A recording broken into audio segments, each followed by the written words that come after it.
Hey, this is Raphael, Creative Director of The Long Dark. Here's a breakdown of our September Sandbox update, which we're calling Vigilant Trespass.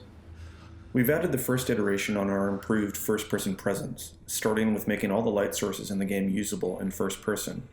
Based on positive early playtesting feedback, we'll be expanding this to other actions. We feel this feature strengthens the feeling of your presence and vulnerability in the world, so it's directly in line with our overall creative goals. We've added a new challenge, Hunted Part 2. Now you're the hunter, tracking the old bear through the misty forests of Mystery Lake. Each shot brings you one step closer to finding his den. Just keep your eyes and ears open. The old bear won't go down without a fight. We've continued iterating on our world decay systems in order to make sandbox games more engaging over the long term. In this update, we're improving how we handle some of the long-term resources in the game.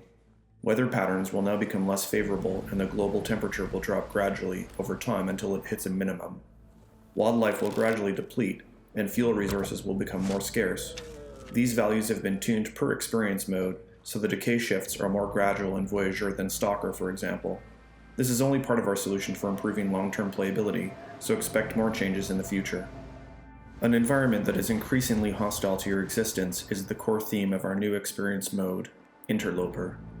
We're confident that Interloper is the most challenging survival experience you can find in any game.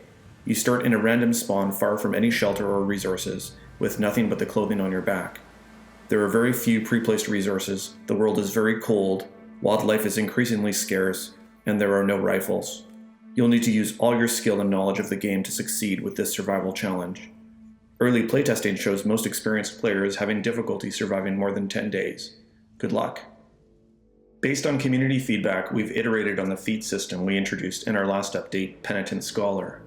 We now limit the number of unlocked feats you can have active for any given sandbox game, with fewer feats available in the more challenging experience modes. And if you're one of those players who prefers to experience the game without any extra benefits, you can now choose to skip feats altogether. These are only a few of the new additions in Vigilant Trespass.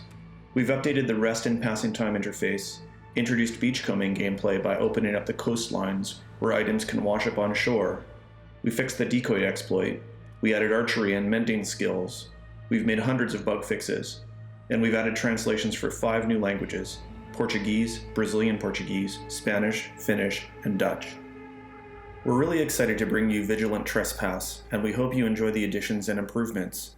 Special thanks goes out to all those players who helped us find bugs and finalize the test build over the last 10 days. This update is better thanks to your efforts. See you in the Long Dark.